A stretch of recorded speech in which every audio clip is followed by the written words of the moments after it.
Welcome to the first in a series of webinars we're calling Driven by Purpose. They're planned for the 2020-2021 academic year at Grady College of Journalism and Mass Communication. My name is Brian Reber, and I am head of the Department of Advertising and Public Relations, which is the coordinating body for these events. Today, we're happy and honored to be joined by Catherine Hernandez Blades. She's Senior Vice President, Chief Environmental, Social, Governance, and Communications Officer at Aflac in Columbus, Georgia. She previously worked as Director of Marketing and International Communications at Lockheed Martin Aeronautics, VP of Communications and Public Affairs at Raytheon, and VP and Chief Marketing and Communications Officer at Flextronics. Catherine's received many awards.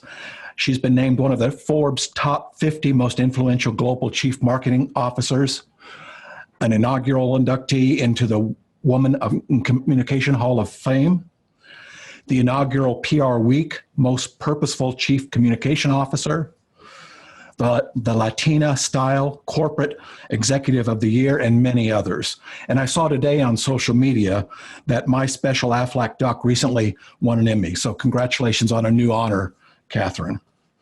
Today's conversation is going to be moderated by Brad MacAfee. He's board president of the Global Impact Relations Network. Brad has held leadership roles, including chief executive officer and senior partner at Porter Novelli. He serves the Grady College on our board of trust. He's devoted to achieving profit through purpose, helping businesses leverage their success in order to make a better world. And I want to say Brad's been key to helping us pull this series together.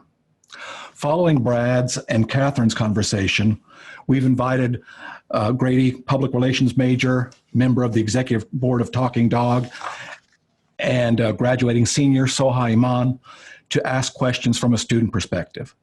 Thank you all for joining us today, and I'm going to turn it over now to Brad. Thank you, Dr. Reber. Thank you very much. And I'm just so glad that the University of Georgia and Grady College of Journalism and Mass Communications has really leaned into this topic and has kicked off this series, Driven by Purpose. I want to just take a moment to ground us, and then I'm going to shift into what really is the main event, which is talking and getting a point of view and perspective from Catherine. To just start, to set the foundation, we've seen a lot of change over the last year. Expectations have changed. If you think about it, a year ago, August of 2019, the Business Roundtable set forth a new expectation of how to do business for corporations, which was that the responsibility should be to all stakeholders, not just the shareholders. This statement, of course, was a major shift, because in the late 70s, Milton Friedman had kind of laid out that the goal of any business was to increase profit. So now all of a sudden, things have changed. And there's some great research out there, such as New Paradigm Strategy Group, along with Fortune, found in 2019. Listen to this number, 64% of all adults said the primary purpose of a business should be to make the world a better place. But consumers' expectations have changed too, especially when it comes to purchasing habits. My former place of employment and my favorite agency of all time, Porter Novelli, did a lot of research in this area. And one of the things that they found about consumer purchasing habits is that when it comes to purpose-led companies, consumers have a more positive image. 89% believe so. 86% trust more in companies that lead by purpose. And listen to this number, 83% will be more loyal to a brand when they really lean into purpose. But here's what's also interesting, especially when we think about the audience today with many students joining us for this virtual series. There was research also about the Gen Z audience, and this was incredible. 72% of all Gen Z puts purpose into the decision-making when they make a new purchase. And even more impressive, 85% say that they will share and promote when a company does something good. So as you can tell, there's a lot of reasons that we're talking about being driven by purpose. But it's not just adults and their point of view on businesses, and it's not just consumer purchasing habits. It's all of us who go into the workforce. PwC found that 83% of employees want their work to be meaningful each and every day that they come into the office. So, and Catherine's going to get into this. She has a really strong point of view. Purpose isn't soft. There are so many business reasons that an organization should lean into their purpose, their greater brand ambition, as well as what they can do socially and do for all their stakeholders. And when I say it isn't soft, another, and this is my last data point, but it's a big one, DDI World found that organizations that were purpose-led outperformed in the stock performance by 42% other brands. I mean, so there's rich data that also supports that there are business and financial reasons, as well as making society a better place and engaging consumers and creating advocates. So just to set the stage, a lot of reasons to do this, but let's really take a moment here and talk to Catherine Hernandez-Blades, who's doing this each and every day at Aflac. I'm not going to go back into her introduction because, as you heard, she is very distinguished in this area. I've known Catherine for quite some time. She's a great friend and an amazing human being. Catherine, welcome. Well, thank you, and back at you. It's just a tremendous honor to be here and to be with everyone. And of course, Brad, you were CR Magazine's CEO of the Year last year for Purpose, and it's just phenomenal to be here with you.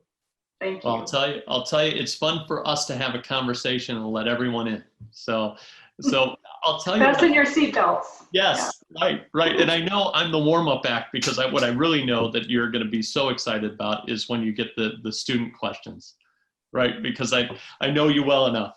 But let's just start. And, you know, this whole theme is driven by purpose. And because I have known you, this isn't something that you just kind of dabble in. It's kind of, you cannot pull it apart. You are driven yourself by purpose. I wanted to maybe ground all of us first as an individual. How did you kind of, embrace your own individual purpose, and how does that drive you each and every day? Oh my gosh. Well, I have this unrelenting, unexplainable compulsion to find the good in everything. And I'll give you an example. Several years ago in the late 2000s, I was chairman of the board of an organization called Operation Homefront. And if you recall, that was a terrible economic crisis that was going on in the background at that time, and it was perpetuated due to the housing market collapse. So what we were able to take from that and do with it was we approached the banks and we got them to turn over foreclosed upon homes to us. Win-win for them, win-win for us. They got it off their books, their tax relief, and we got to partner with great organizations like Georgia Company, Home Depot, and retrofit those homes for wounded warriors and their families. So during my chairmanship, we actually put 500 wounded warriors in mortgage-free homes. So again, finding something positive, meaningful, and purposeful, even when times are really, really difficult. That, like I said, is an unexplainable compulsion with me, but it's been there since childhood, doing apostolic service hours in Catholic school. It's just never not been a part of my life. Yeah, well, I mean, and just hearing that story, and I'm sure many in the audience, this is what happens and tends to happen when we talk about purpose, right? You just feel inspired by what is possible and really going through that. I know, we talk a little about your story. How's Aflac driven by purpose overall, the company? Yeah, very much so, Brad. Excellent question. I would like for the audience to keep in mind, though, it really is about purpose and profit. Because if companies aren't making a profit, they can't afford to invest in purpose. And that is really, really key. I want to go back to something that you mentioned earlier about financial performance of companies that do good. Reputation Institute did a really interesting study, and it culminated in the most simple chart that tells such a powerful story. And it takes the Track 100, so the 100 best companies in the US in terms of reputation, and it takes the S&P 500. And everyone during the financial crisis that I mentioned earlier hit rock bottom.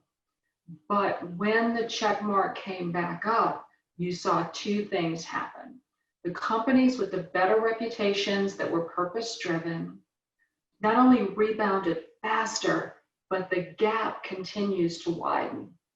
So it is about doing business, because businesses who do good do better. Yes, yes. Thank you for sharing that. And you said it so perfectly that, and when we talked before joining this call, it's not a soft measure, right? Because which organization wouldn't want to perform better financially, right? And yet it's not easy to do. And not all organizations actually commit. It was interesting. One other piece of the study from PwC showed that 79% of leaders in an organization believe in purpose and being purpose-led. 34% say that they actually communicate about it on a day-to-day basis and make sure that it gets populated through their organization, right? So there's still some gaps for us all to address, which leads me to this next question, and it's staying on Aflac, but as an organization, embedding a purpose mandate with that idea to drive profits throughout a company, but to do it authentically, because let's face it, we all know now with the ability to search and do research, you can really find out if an organization's not being authentic.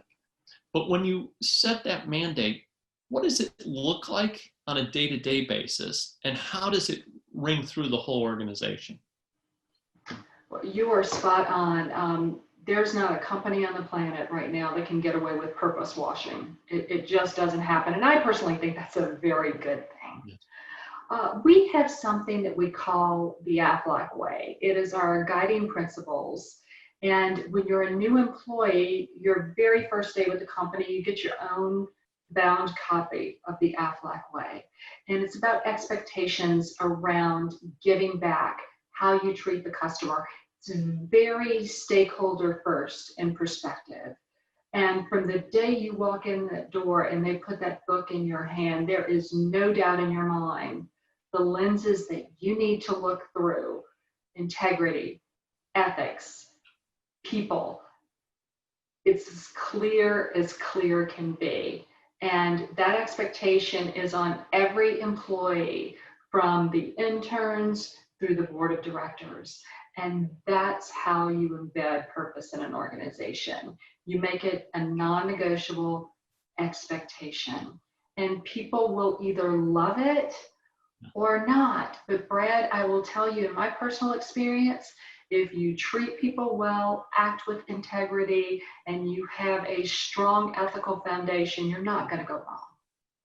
It's what a great, thank you for that. I love that as a founding, the integrity and real commitment. So many times what I've been hearing during the last 6 months has been, how does an organization's purpose and commitment, just the commitment you were talking about, ethics, acting with integrity, that full stakeholder view, how has it showed up during this pandemic, both this health and economic crisis? And I know you have a very interesting kind of Aflac story here based on being such a global organization. Well, let's start with the pandemic. There's a lot of things going on that we can talk about. But what we did was look at each stakeholder audience, and we looked at it through the lens of how the pandemic impacts people. And the way it impacts people is through their physical health, their mental health, and their financial health. So we became committed to honoring that for all stakeholders. For example, if you look at how the company is structured, we have about 75% of our business is actually in Japan. We insure 1 in every 4 households in Japan. Japan got the pandemic first before it came here. So a lot of lessons learned. And we were able to work that in real time. In the US, we have about 5,000 W-2 employees or regular full-time employees. We sent 98% of that workforce home over a 2-week period. We sent call centers home. We sent claims processing centers home. We really invested a lot in technology. We also had to think about non-traditional stakeholders in terms of communication with that. Because we are in Columbus, Georgia, there are 2 other large employers here. There's a large military installation and schools. Everyone who went home at the same time. We had to work with the internet service providers because the ISPs did not have the infrastructure or bandwidth to be able to handle all of that remote work. So you've heard the adage of building the bus while you're driving it down the road. This is a perfect example. But we know that to make those employees whole, physically, we had to get them out of the office. Mentally, we had to train leaders on how to lead remotely to make sure that their people were taken care of and they were doing their part in taking care of the people, and financially allowing them the opportunity to continue to work. Then in the US, we have 30,000 independent sales agents. They are not employees, they are commission-only salespeople, a third of whom are actually licensed to sell our competitors' products. And we wanted them to come through this whole, because we're going to get through this and we're going to be better than ever. I have no doubt. But if you're commission only and you're selling insurance, it's really difficult because that tends to be a face-to-face transaction or engagement.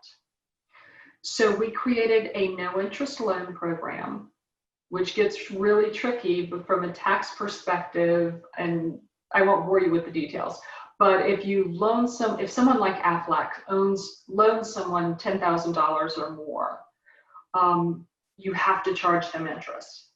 Well, we agreed to absorb those interest payments in the areas where they were triggered. And then of course there's some tax forms that we have to send our 1099s because they have to claim it as income and that sort of thing. So devil is in the details, and he's been wreaking havoc since time began, and it's all in the details. But between our no interest loan program, which helps to tide them over, we also gave them a lot of information about the government programs available to them. But we didn't just do that. We created our own program to help them. And that's all part of the Aflac way that I was talking about. And finally, we got some virtual tools up and running as quickly as possible so that we could digitize the consumer experience a little more with the engagement of the agent. So those who were able to sell or wanted to sell during this period of time could. So we looked at each stakeholder audience, figured out what they needed, and worked very quickly to get them there, because taking care of people, the people first, stakeholder first engagement is the Aflac way. And that's how it shows up in every day, although I wouldn't call 2020 every day, but in the day in and day out, regardless of decisions that have to be made. Catherine, just a follow-up on that, because it's so powerful what you just described. And I'm curious, the Aflac way, does it often take you to places where you wouldn't initially have thought that you would go based on your overall commitment to this? And what I mean is, who would have thought, 8 months ago that you had been working with an ISP vendor? Who would have thought that you'd be in the loan business for employee loans and looking at, maybe you've done that before, but stimulus, for an employee base? Like, does it, when you're that committed, does it sound like that the overall endpoint of we're going to be people driven and people first, and we're going to help them through this, does that drive then decisions that sometimes you skate outside of what may be quote unquote normal? Well, I think we have this issue where everybody thinks, oh, that's the comms person, bring them in when you're ready to create the communication. Or that's the marketing person, do the same, or that's the CSR person, let them report out instead of help build the programs. I love this comment by John Awada, our friend, the brilliant John Awada, who said, communicators, marketing, the marcom piece more so than the marketing piece and traditional product development, all of that. And he says that unless you have a president title or a CEO title, the only other organization that has really the license to look at all stakeholders equally is the comms function. And he's so right, because you think about it, HR cares about employees, IR cares about the analysts and investors, marketing cares about the consumers, but we have to look at all of these stakeholders and balance all of that equally. And it's such a privilege to come at it from that purview. So in that regard, no, I don't think it's taken us too far off, although it is definitely a constant reminder of what is most important. Yes, well, yes, and given our audience and many people looking at a career in public relations or communications and marketing in general, I hope it gives some new light as well as the type of activities that we get involved in, the type of strategy, the type of seat at the table that you have, quite frankly, and that you're helping influence how an entire organization is running, how it's growing, how it's working with employees, customers, and so many other things, that it's not just about the communications. And so I want to take maybe a quick, not a detour, but I want to extend the conversation. We've been talking about what Aflac does and how it feels internally and how it operates internally. But you also have this incredible commitment to your customers as well, and really going to places. And Dr. Reber said it earlier with the congratulations on the My Aflac Duck getting an Emmy. Would you, for those who might not know that program, maybe give us some of the background and really how Aflac shows up in ways for families and for children as well? I will answer that question. It's going to be a little long because I want to talk about the genesis a little bit. One of the challenges that I find communicators have is in measuring outcomes and results and being able to tie it back to the bottom line. So 4 years ago, I partnered with Reputation Institute, which is now the Rep Truck Company, and they have a model. And the model stipulates there are 7 dimensions of reputation, 23 attributes behind those 7 dimensions, and the model itself is weighted by industry. So in financial services, which is what insurance is, right, governance, citizenship, and workplace are basically almost 50% of that model pre-COVID. Now, you get a lot of lift and you've got a strategy. If you look at which of those 23 attributes fall behind those 3 key dimensions. So again, now I've got my strategy.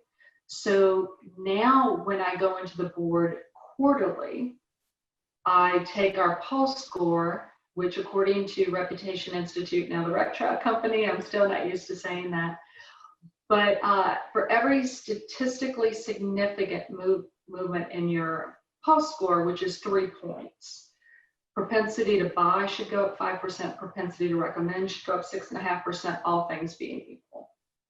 So now I can go into the board with numbers because the C-suite and the board speak numbers. I take our pulse score 4 years in, quarter by quarter, and then I overlay our employee engagement scores, our social media sentiment, our editorial media sentiment, the stock price, and our sales numbers, accounting for the artificial spike, the anomaly, if you will, that happens during open enrollment in Q4. And I'm not doing multivariate regression analysis, so I can't isolate the metric enough to prove causation, But when you look at those graphs, you can see correlation. When something's up, everything is up. So we created this 3-year CSR program that we're now in year 4 of, because we kept it in the portfolio because people love it. Yeah. The employees get engaged and the consumers love it. And the culmination in year 3 was my special Aflac Duck. Would you guys like to meet him? Yes. Okay, I'm going to take a little of the magic away because he has a mute button. I'm going to go ahead and turn him on and he can say hello. How about that? This is now you know why the parents wanted a mute button. But anyway, he's our precious gift to children who are struggling with cancer. We give them out free of charge to hospitals to give to their cancer patients. And he's not just cute and comforting and cuddly, but he has feeling cards. So think about it, Brad. You know, if you want to try and get rest, don't go to a hospital, correct? But it's what these children need. And if you're nonverbal and it's a tough time, okay, we're going on mute.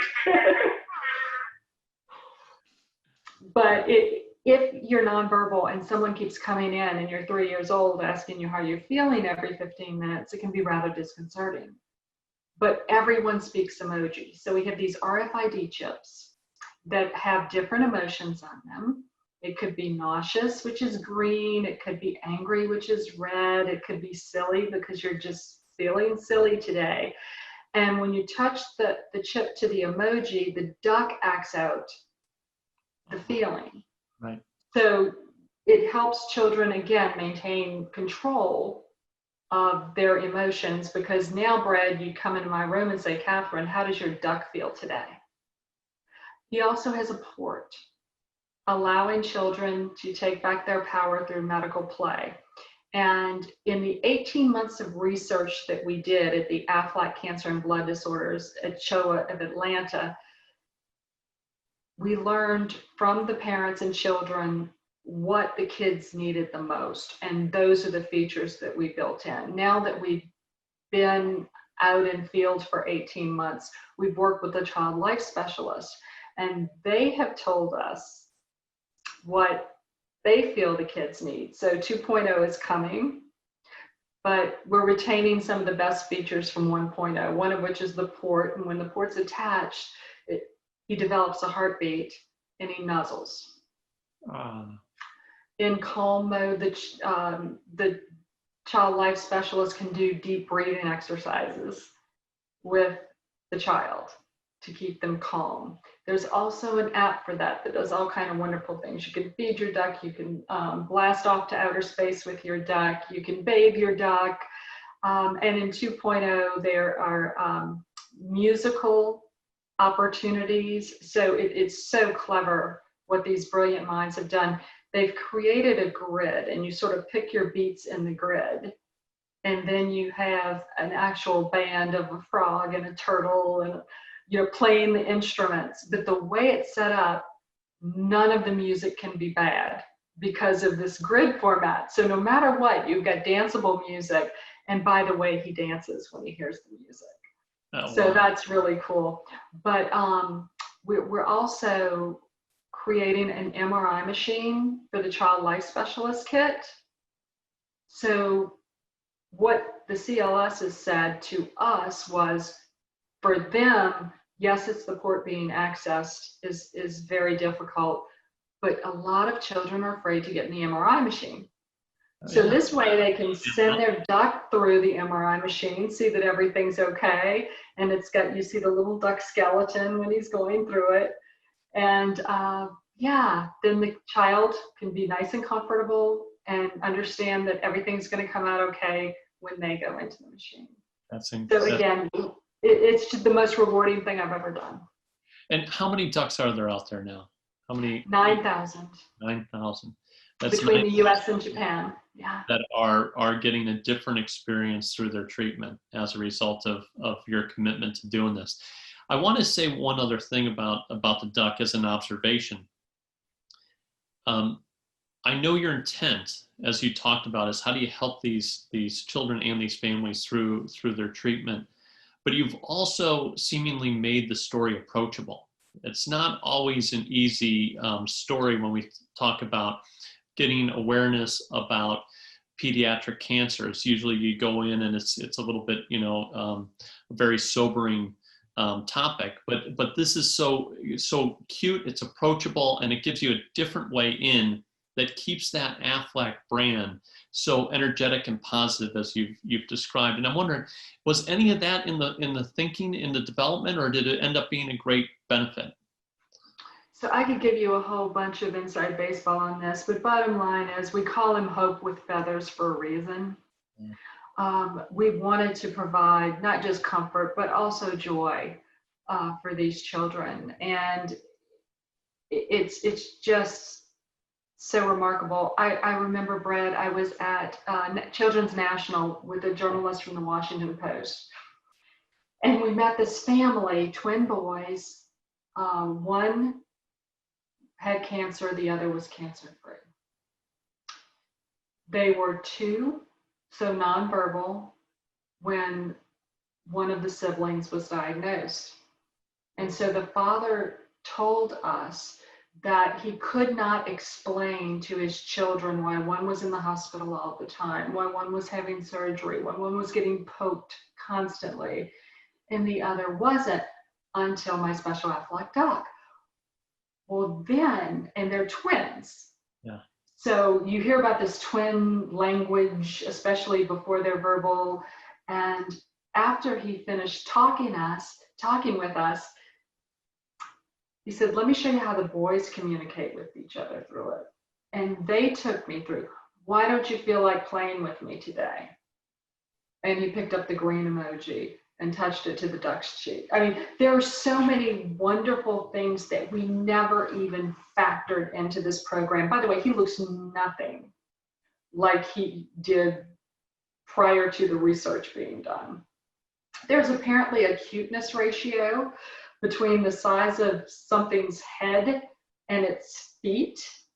So you see that he doesn't look like the traditional Aflac duck. He's a little different in shape and proportion. Learning that made me feel a whole lot better about my shoe and hat size, but it's all of these things that just come together and create such a beautiful thing, but it's all based on research. And the reason it works, Brad, Aflac was built on a cancer policy. Aflac has had a 25-year relationship with the Aflac Cancer and Blood Disorders Center at Children's Healthcare of Atlanta. Over that time, we donated almost $150 million to the research and treatment of pediatric cancer. The Aflac Cancer Center is the #1 provider of medical treatment for children with sickle cell in the United States. It's also a top 10 pediatric cancer care facility. Had we not had the business side of this that was authentic, had we not had the track record, this would have been a one-off, and it would have been great, but it would not have had the impact, and we wouldn't have had the knowledge and skill to make this as effective as it has turned out to be. And we have an efficacy study going on right now, which I'm really excited to get the results back from. Well, I'll tell you what, I love, as you know, I've been tracking this story along with you and just have loved how it has evolved and all the impact that you've had, and rightfully so. Your team and everyone involved has received so many accolades, but because of the impact, and that's so important. I have one last question, then I'm going to turn it over to Soha, who's got a great set of questions from the students. But you just said this last part of it was authentic to the business, and it's authentic to who Aflac is to go into this. So what might you say to an organization which has not yet embraced purpose, but is, as all organizations have a purpose, it just may not be, it hasn't unfolded yet, right? What would you say to them in terms of encouraging them to look inward and rethink or revisit their brand purpose and how to take it a little bit further than that? Absolutely. So you've got to take the first step, but you have to be smart when you take it. First of all, remember, what I've said, purpose and profit has to make sense to the business. The whole reason I started talking about my special Aflac Duck with the Reputation Institute model is because I can put a dollar value on reputation. And I explained how I did that. And because we are able to do that, we get to do fun things like this. That's and awesome. Important things like this. Yeah. There are some formulaic steps. First, ask your employees. Look at what's germane to the business. Look at what's authentic to your company. And then finally, look at where you can have an impact, not just in the marketplace, but for a cause and for your company. And armed with all of that knowledge, do your research and take that first step. Everybody's got to start somewhere. That's awesome. Thank you so much, Catherine. I've so enjoyed this, as I always do when I get an opportunity to speak with you, and I always learn a little bit. I know we're going to learn that much more as well. So, Soha, I'd love to turn it over to you.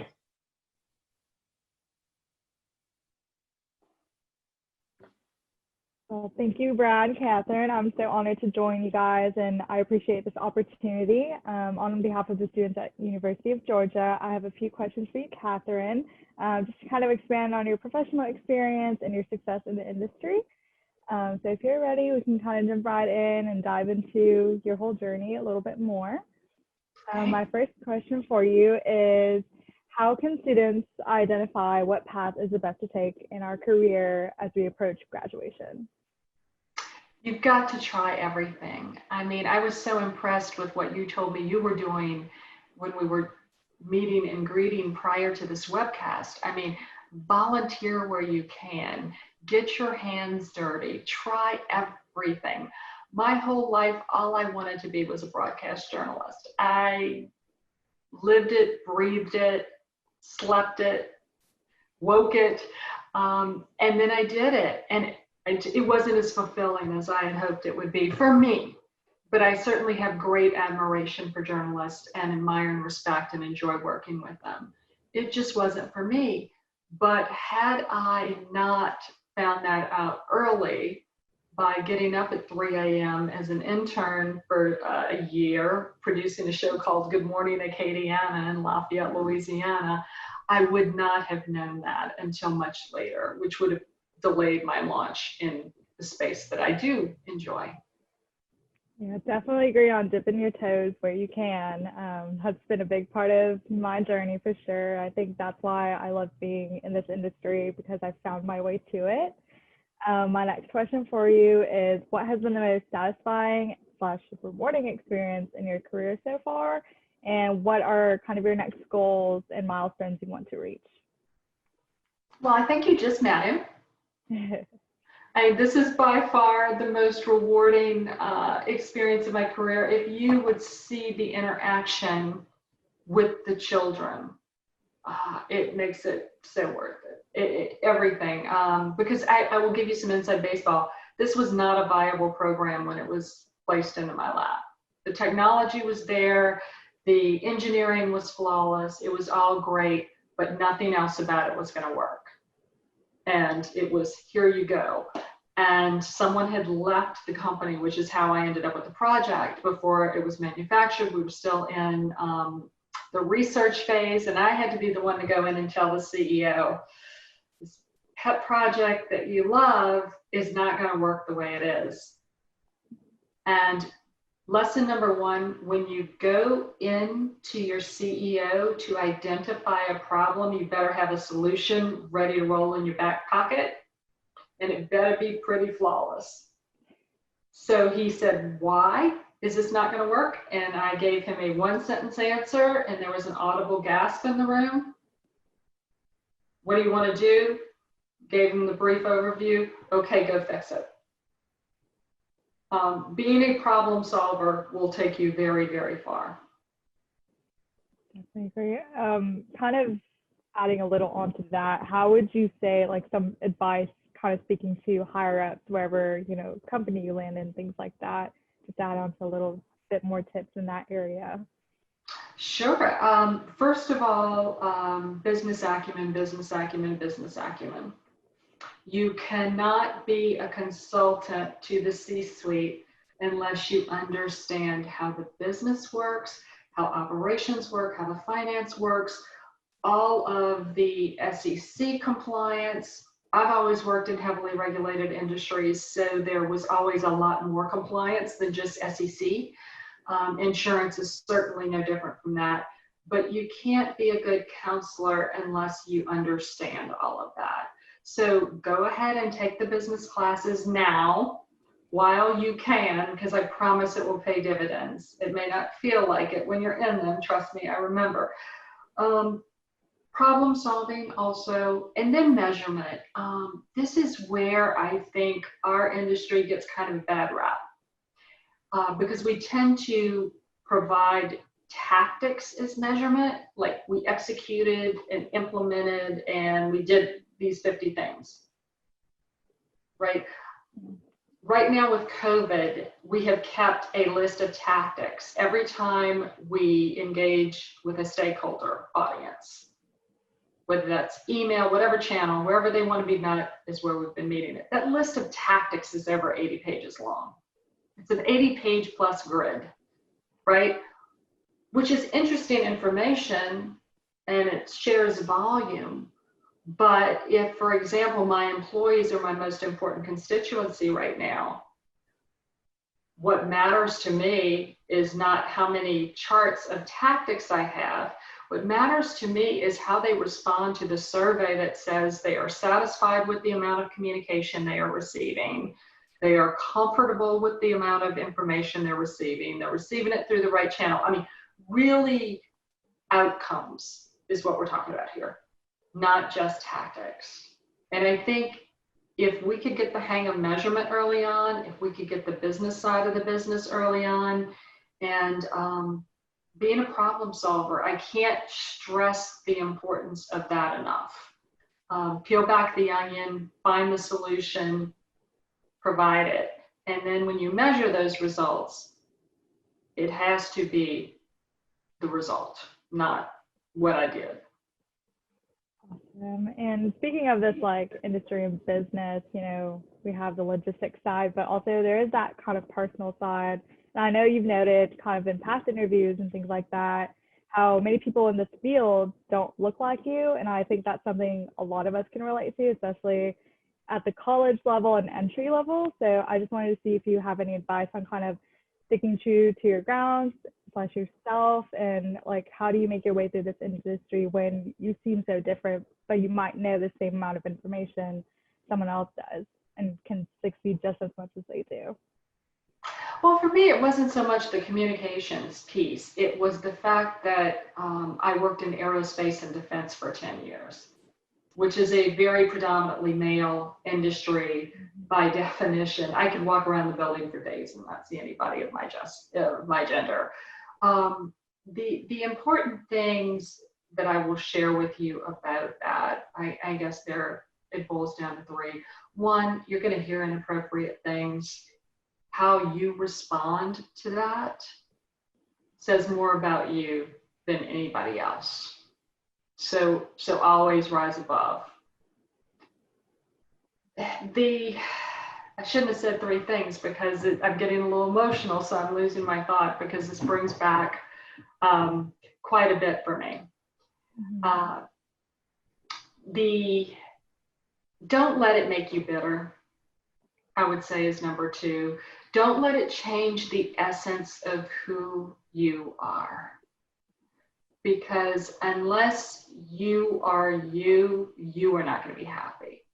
So just remember that. And I know so many women who've come through such challenging circumstances, and they let it impact them in an adverse way. I would suggest don't do that to yourself. And then finally, just let the work speak for itself. Because ultimately, your results say more about your work than anything else. And I think those are the three things I try to hold on to.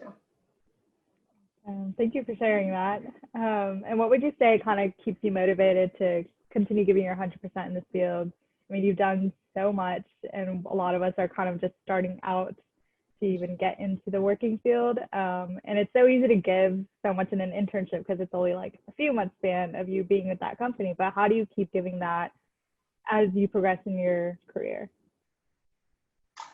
Oh my gosh. Well, I have a real passion for the work, and I am a problem solver. I keep coming back to that because the more intricate the problem, the better, the bigger the opportunity. I spent my whole career taking projects that nobody else would touch because they were just kryptonite. And you make a career off of that. And then all of a sudden you are getting the harder problems and the more difficult things to solve.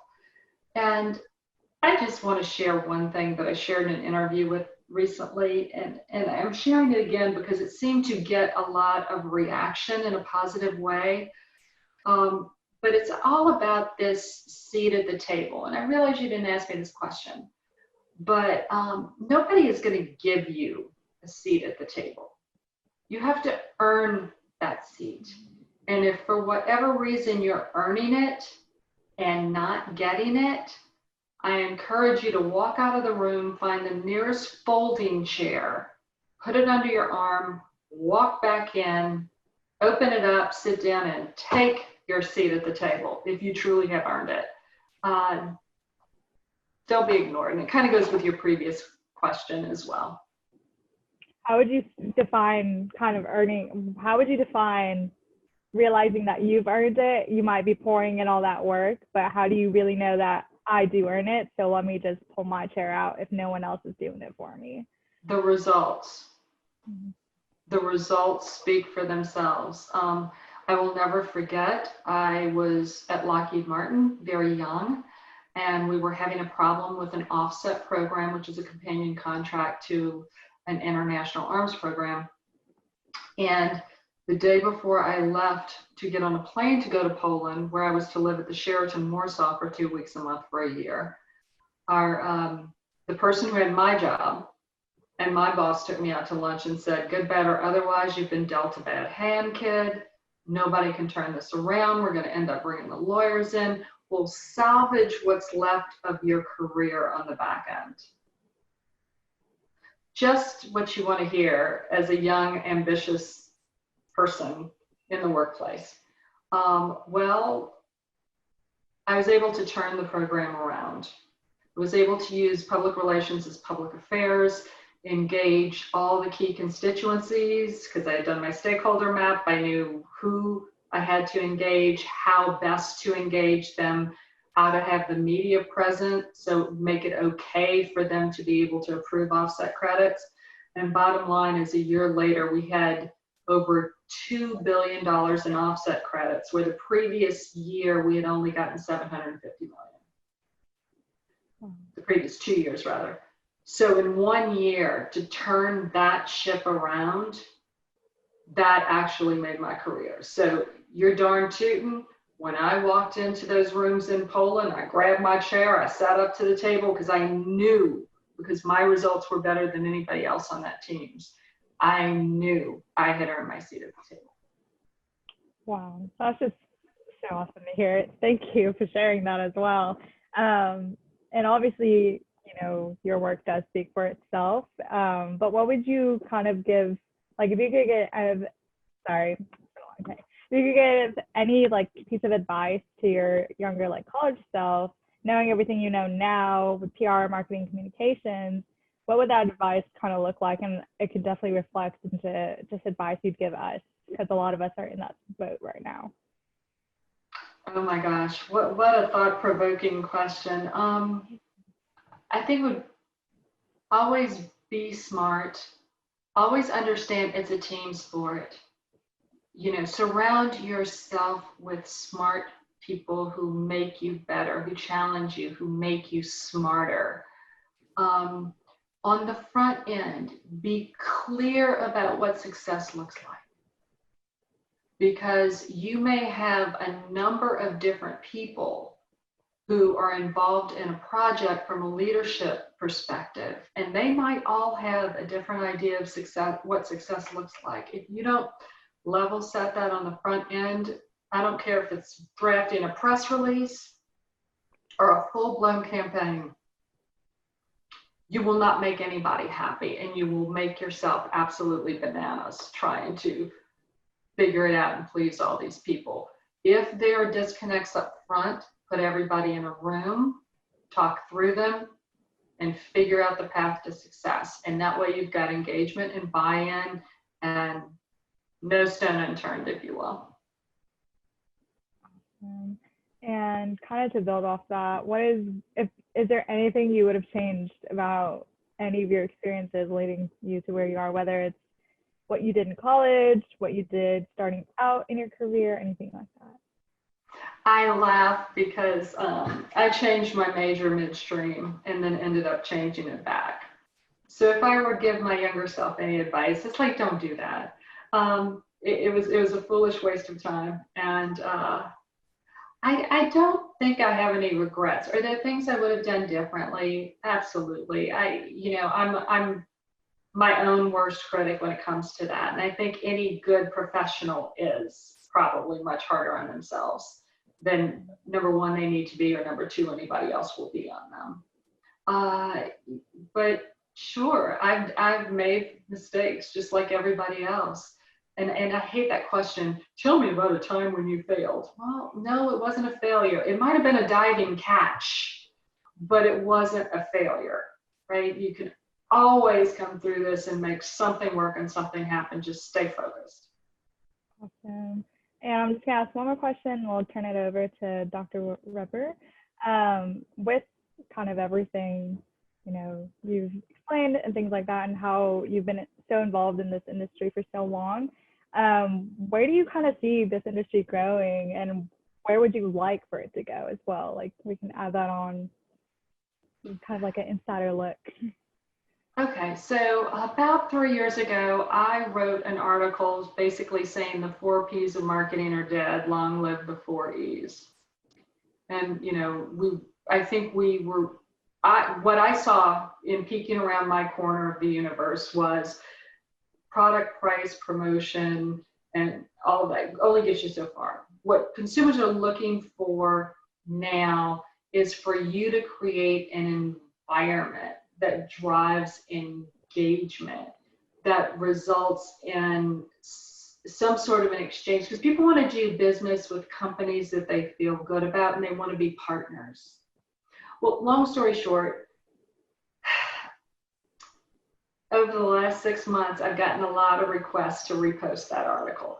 It fell on completely deaf ears 3 years ago. And I did it as a prelude to my special Aflac Duck, because I really think that this companion robot is a sign of things to come.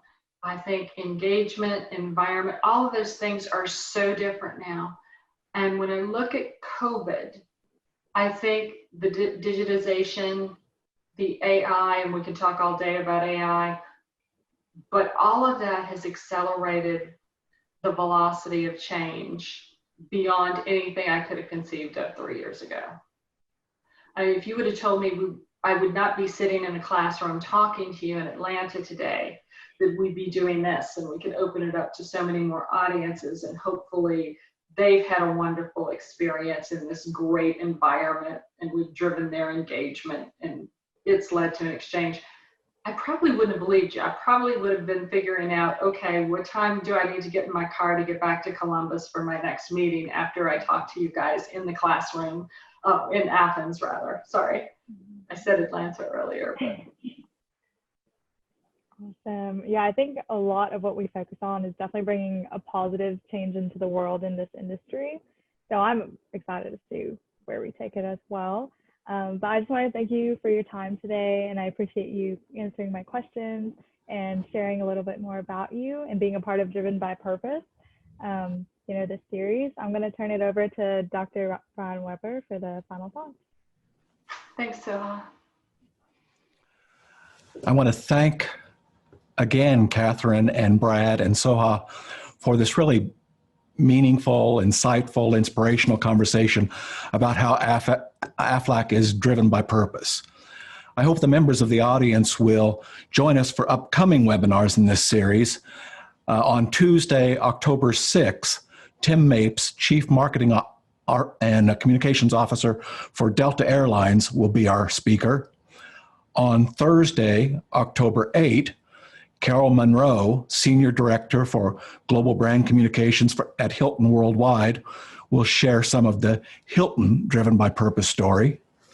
And on Wednesday, November 11, our guest will be Maxine Clark, founder and former CEO of Build-A-Bear Workshop and current CEO and president of the Clark Fox Foundation. And she's chief inspirator of Del Mar Divine Project in St. Louis. Maxine will be joined by Jeff Jowdy, president of Lighthouse Council. You won't want to miss any of those free programs, but remember, you do have to register to receive the login information. Registration for all the fall programs will be open next week at our Driven by Purpose website. Simply search Driven by Purpose UGA.